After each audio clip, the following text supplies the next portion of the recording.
Apoio Cultural Escola de Línguas Millennium.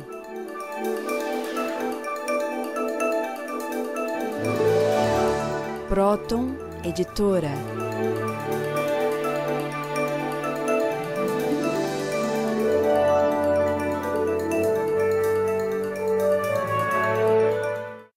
Este programa é realizado pela Sociedade de Psicanálise Integral ou Sociedade Internacional de Trilogia Analítica. Ela foi fundada pelo psicanalista Norberto Kepp nos anos de 1970 em São Paulo, cidade de São Paulo. E Dr. Kepp realizou uma série de descobertas no campo da psicossociopatologia que permitiu que ele realizasse uma unificação, uma síntese, unindo a ciência, a filosofia e a teologia.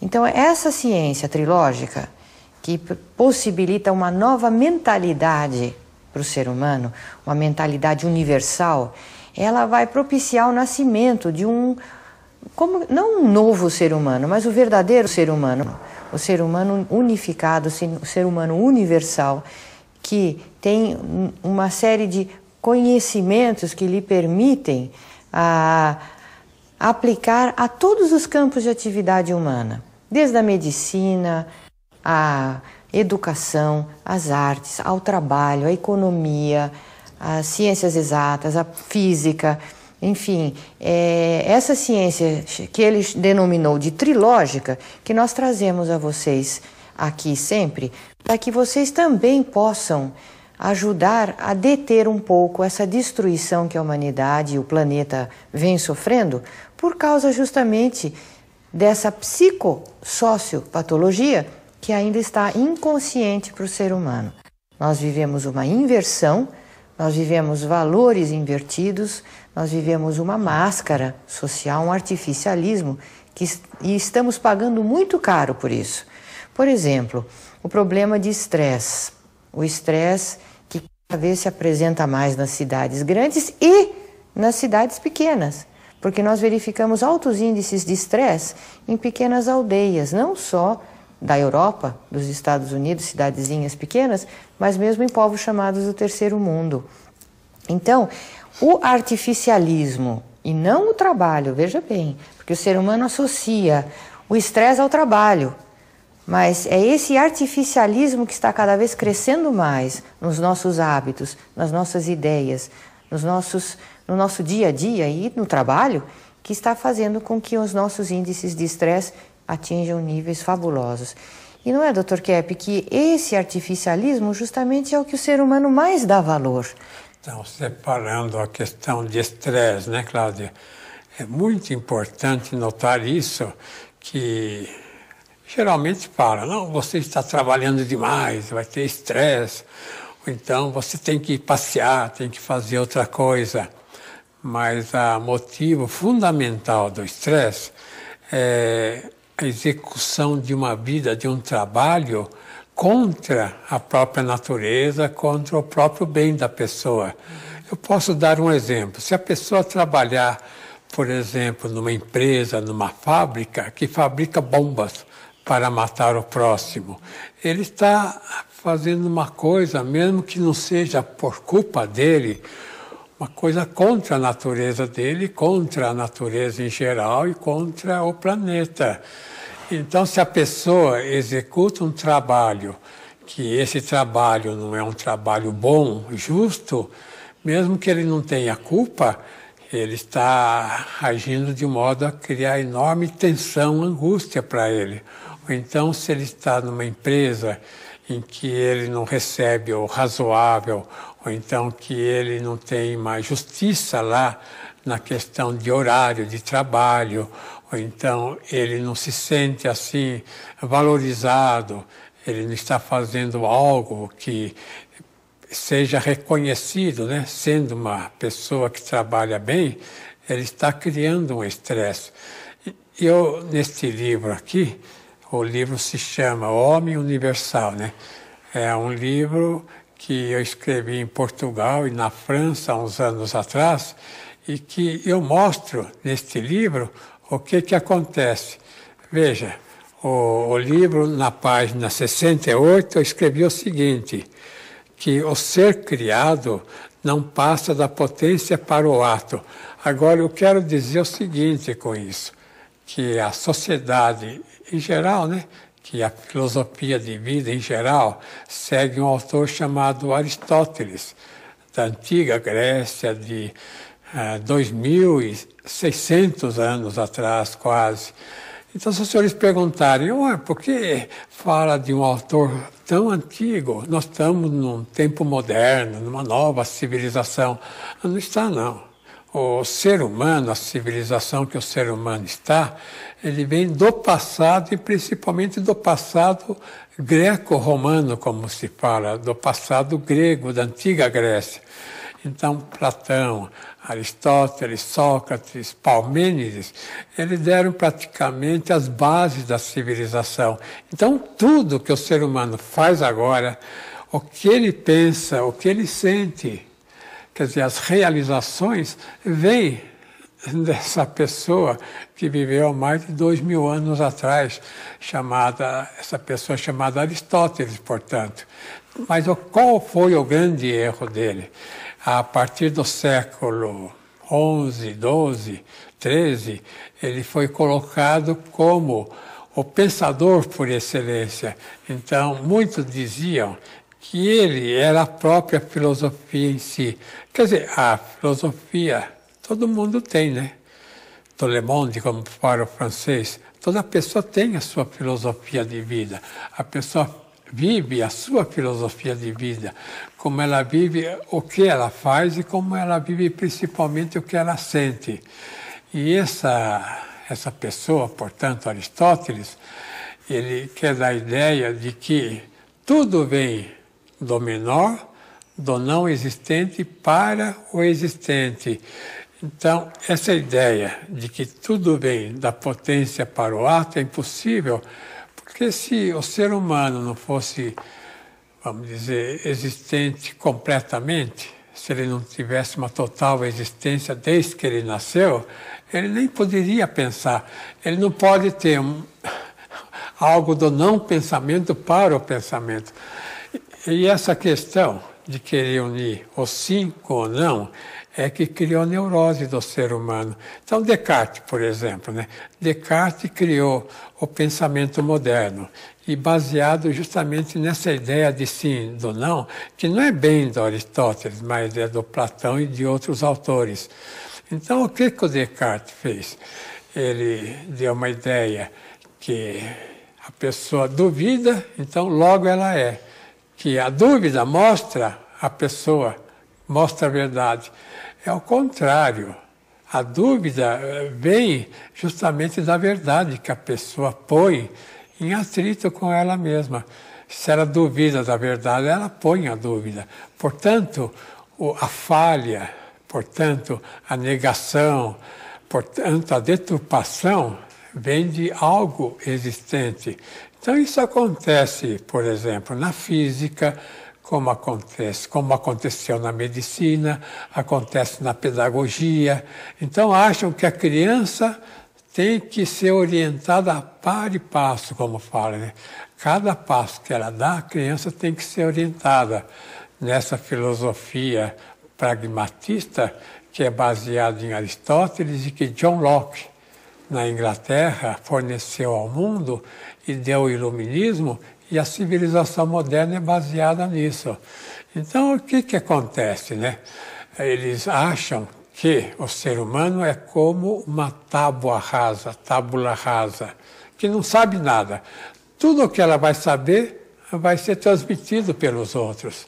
Então, é uma civilização invertida que acha que tem que ser criada uma nova maneira de pensar, uma nova maneira de sentir, de agir. Então, é principalmente a civilização americana, que é uma civilização anglo-americana, né, também. E essa civilização tem, então, essa ideia que tudo tem que ser agora feito, porque o que foi feito estava errado. Ou então, não foi feito completo, que Deus não fez nada completo. E que agora, então, nós iríamos completar a obra de Deus, então refazer o que ele fez de errado. Então, eu gostaria de colocar aí uma pessoa que praticamente fez a Constituição americana em maior parte, né? Em sua maior parte. É Thomas Jefferson, veja aí. O Thomas Jefferson, ele teve muito cuidado com a questão do poder, né? O Thomas Jefferson, ele escreveu o seguinte, veja aí uma sentença dele. A escola e a imprensa têm de ser livres para evitar a corrupção e a decadência da nação. Então, o que quer dizer isso que ele falou, né? Que se o poder, se a pessoa galgasse o poder e fosse uma pessoa, portanto, muito desequilibrada, ou então, todo ser humano, quando pega o poder, não quer largar mais, né? Eu tinha um conhecido, ele dizia, o poder é como a pinga, ou então o poder é como o uísque. Você pode dizer atualmente, o poder é como a droga. O indivíduo entra no poder, aí ele está alegre, feliz da vida, por quê? Os senhores sabem por quê? Porque aí no poder ele pode dar vazão a toda a patologia dele. E se ele, por exemplo, quiser ser um ditador, ele acha que ele vai poder ser. Então que ele pode mudar as leis, ele pode fazer o mundo como ele quiser. E aí ninguém tem nada com isso. Então o que acontece, né? Que geralmente o poder age para o poder. O poder não age no poder para o povo. Por isso que o Lincoln falou, né? Que o governo tem que ser do povo, pelo povo e para o povo. E o governante, ele tem que ser escolhido pelo povo. É claro, eleição livre. Mas para o povo também, quer dizer, o governante não está lá para fazer o povo trabalhar para ele, mas ele trabalhar para o povo. Mas o que acontece, né? É que o ser humano, ele é muito infantil, ele é muito egocêntrico, ele é muito imaturo, como a psicologia fala, né? Então, o que acontece? O ser humano que pega o poder, ele acha que ele tem que continuar sendo servido pelos outros. Ele não está ali de um modo maduro para ele ver o que o povo precisa, para ele servir o povo. É por isso que no tempo de Péricles, foram 30 anos que a Grécia teve, a Grécia Antiga, e foi o único período realmente democrático da humanidade, porque havia uma mudança semanal dos poderes. Cada semana mudavam os senadores, os deputados, lá, o chefe do país. Então, com isso, ninguém podia determinar o que o país deveria fazer. Tinha que ver o que o povo queria, porque eram pessoas de fora, né, que iam renovando. Então, notem que mesmo um período de 4, 5, 6 anos de poder para uma pessoa, ou para um grupo, já é muito longo, porque o ser humano, principalmente na política, né, ele não conseguiu ainda perceber que um cargo que ele galga, né, não é para ele, para servir a ele. É um cargo para ele servir os outros. Porque aí tem a questão da neurose. Ele tem que ter consciência do próprio egocentrismo para evitar fazer tudo para ele e não para o país.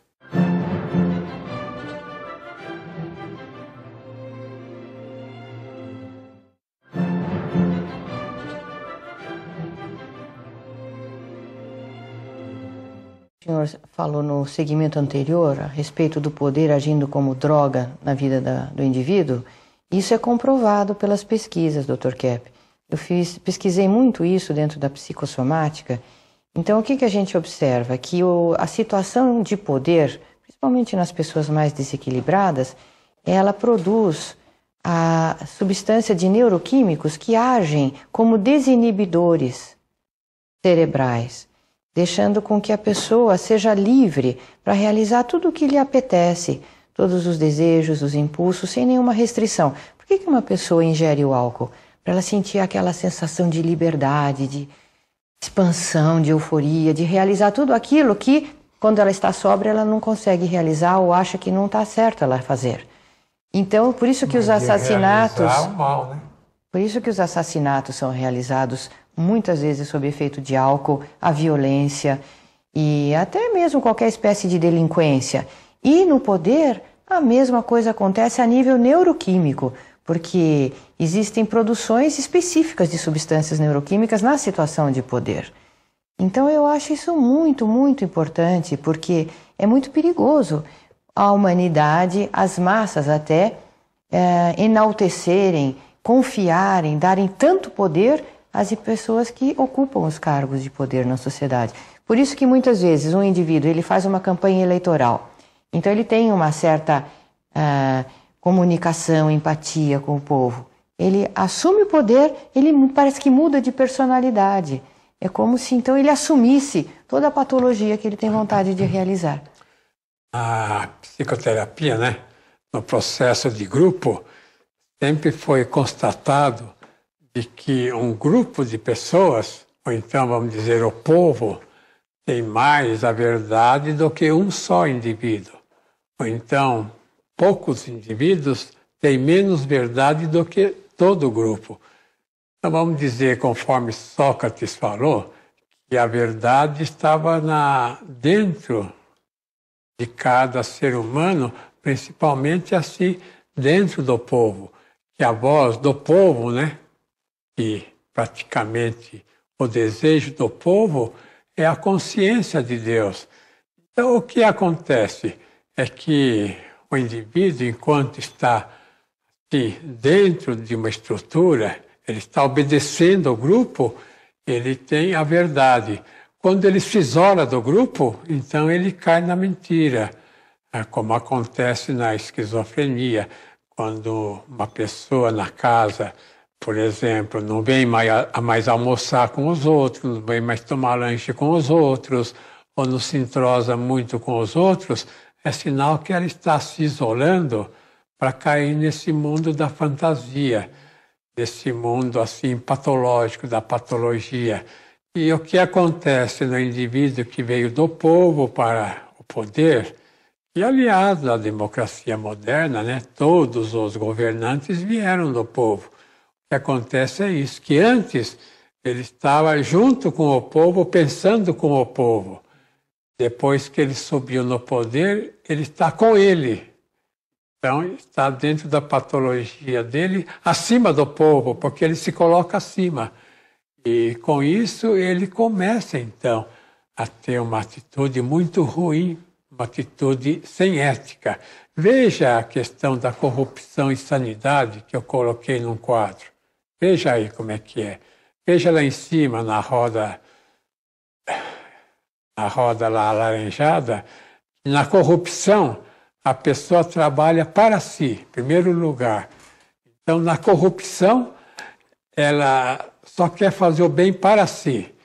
Em segundo lugar, ela pensa só em si mesma. Quer dizer, a pessoa acha que ela é dona da verdade. Em terceiro lugar, ela fala de si mesma. Então, notem que na questão da corrupção, é o indivíduo centrado nele. É o indivíduo que coloca tudo em função dele, do pensamento, das ações, dos sentimentos dele. Ele coloca ele acima de milhões de pessoas. Então, daí a grande corrupção que ele comete. Então, veja lá na questão da sanidade. Na sanidade, ele trabalha para o bem da humanidade. Portanto, ele sai de si mesmo. E ele pensa no bem para o próximo. Então, ele faz tudo, né? Fala para o bem do próximo. Essa questão é muito interessante pelo seguinte motivo, porque o ser humano acha que ele nasceu e vive para fazer o bem para ele, para a pessoa dele, para a família dele, para a mulher, para o marido, para os filhos. Então, formam esses grupos, né, de famílias, esses grupos, assim como a nobreza de antigamente, o sangue azul. Então, toda a nação vivia em torno de adorar, de venerar o sangue azul da nobreza, e não que a nobreza deveria trabalhar para o povo. Agora, temos aqui o César Soós, ele gostaria de dar um exemplo do que aconteceu na questão da física, dessa inversão.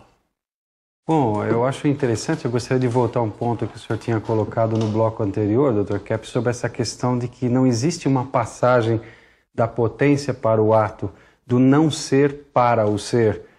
Por exemplo, lembrando aquela frase famosa do Platão, né, que o senhor coloca no livro, O Homem Universal, que ninguém busca saber o que sabe porque já sabe, e nem muito menos buscar o que não sabe porque não sabe o que buscar. Então, isso constitui um paradoxo, né? Mas qual é a solução para esse paradoxo? É que o ser humano já tem o conhecimento dentro dele. Então a gente se pergunta, por que ele é ignorante então? Então aí o senhor vem com a resposta, né, Dr. Kepp, com a descoberta da inversão, que o ser humano recusa o conhecimento. E esse fenômeno foi passado também para todas as ciências, e principalmente, que é o campo que eu vou falar agora, que é o da física. Até o século XIX, por exemplo, o ser humano tinha a ideia de que o universo inteirinho ele era permeado por uma energia. Todo o universo tinha essa energia que eles chamavam de éter. Então, por exemplo, a energia que nós observamos no mundo hoje deveria vir desse éter, desse todo que existe no universo.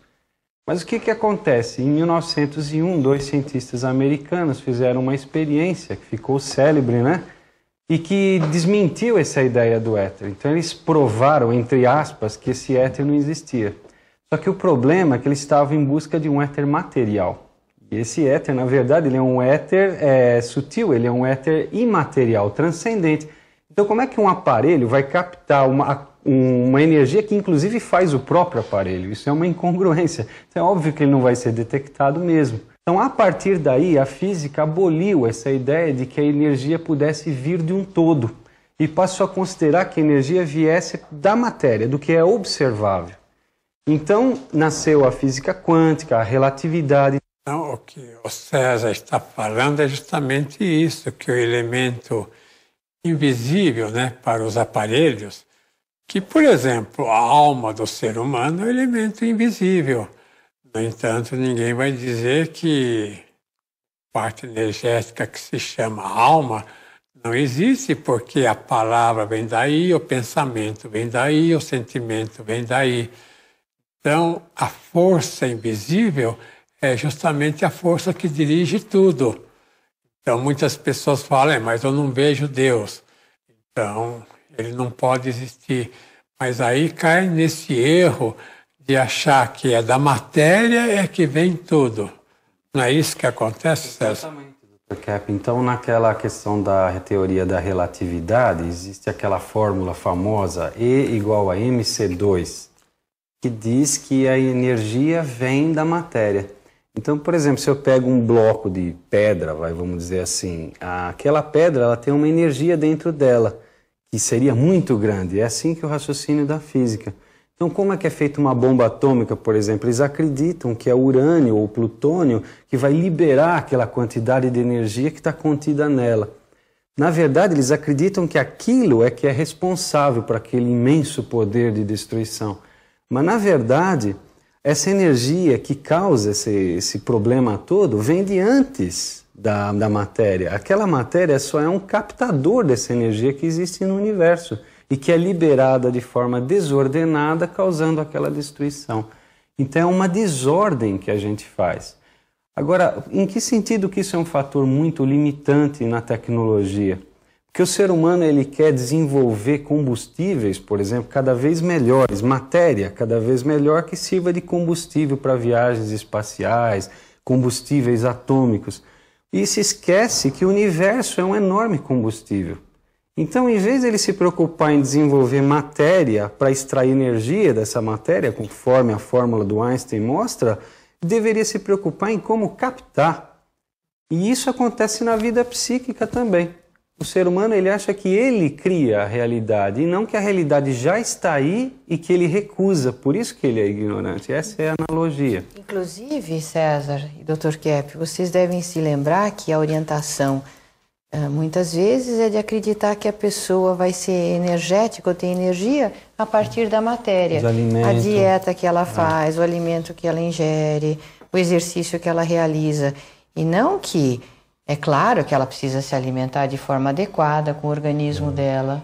Ela não pode atacar o organismo, não pode ingerir agrotóxicos. Mas a energia principal que alimenta as nossas células é de origem psíquica, é de origem invisível, metafísica. Agora eu gostaria de mostrar a esse fundador da pátria americana, Thomas Paine, para ilustrar o que aconteceu naquela nação, que agora está nessa situação tão difícil, mas foi uma nação formada para deter, assim, o poder dos poderosos. Quer dizer, para mostrar para as pessoas que galgam o poder que eles têm que seguir o povo e não a cabeça deles. E veja o que esse Thomas Paine escreveu. Aí, o pior que existe é o egoísmo dos poderosos. Eu estou falando isso não para dizer só da parte política, mas uma pessoa que adquire uma fama como Einstein, por exemplo, Sigmund Freud, Karl Marx, qualquer pessoa na história da humanidade que adquire uma força, assim, um poder, Darwin, né, como fala na Inglaterra, são pessoas que colocam toda a sua patologia e nas descobertas fictícias que eles fazem, e eles são respeitados pelo poder que a mídia, que a imprensa dá, porque o ser humano é uma incongruência, né, do ser humano, uma inversão. Só acredita em quem tem o poder. Quando a mídia fala bem, então o povo aceita. Se a mídia não fala, então o povo não aceita. Mas depois de alguns anos, aquele que o povo não soube da existência, começa a ver que é justamente quem falou a verdade. E aí a mídia começa a falar. Quer dizer, as pessoas de grande capacidade, que geralmente trazem um adiantamento muito grande para a humanidade, são, assim, pessoas esquecidas, porque no momento não há interesse do poder de incentivar aquelas ideias que são contra os interesses materialistas do poder no momento. Não só do poder político, mas científico, de toda a espécie. Então, retornamos na semana que vem para darmos continuidade ao programa Stop a Destruição do Mundo. Até lá!